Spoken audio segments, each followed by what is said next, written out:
ASEAN diminta waspada terhadap potensi security dilemma atau dilema keamanan di tengah meningkatnya kerjasama pertahanan antara Jepang dan Filipina di kawasan Laut Cina Selatan. Pakar Hubungan Internasional Universitas Indonesia, Muhammad Syaroni Rofi, menilai peningkatan aktivitas militer dan kerjasama pertahanan dapat memicu negara-negara lain memperkuat militernya sebagai respons.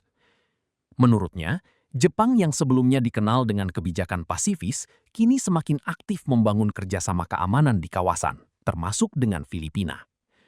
Hubungan kedua negara juga semakin erat seiring meningkatnya dinamika geopolitik dan keterlibatan Amerika Serikat di kawasan Indo-Pasifik.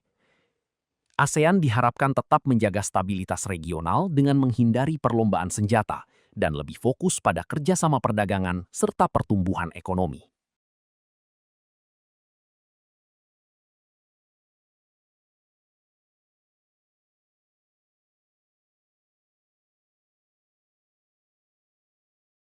Kita melihat bahwa memang dalam 2 tahun terakhir gitu ya, Jepang mengalami semacam transformasi begitu, yang tadinya kan memang Jepang ini pasifis, tapi kelihatannya melihat ada dinamika geopolitik, mereka mulai rising di era Sanae Takaichi.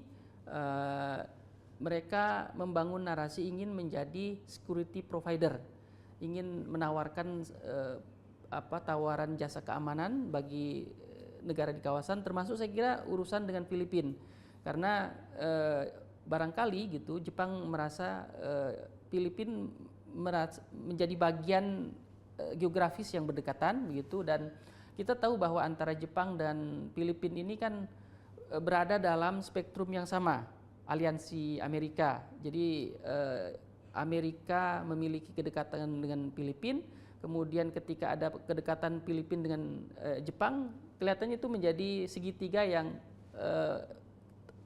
bertemu. Tapi pada akhirnya ketika ada semacam kehendak untuk meningkatkan militerisasi, tentu itu menjadi sesuatu yang harus dibahas di ASEAN begitu. Jangan sampai militerisasi dan sekuritisasi berdampak pada security dilemma. Apa itu security dilemma? Di mana ada satu negara yang meningkatkan kekuatan militer, membuat negara tetangganya juga meningkatkan pergerakan militernya. Ada pembelian senjata yang berlebih, itu juga berpengaruh pada negara tetangga. Itu yang disebut security dilemma. Dan tentu kita tidak ingin, sekali lagi Mbak Raisa, kawasan ini menjadi kawasan yang bergejolak karena ada pergerakan militer yang berlebih.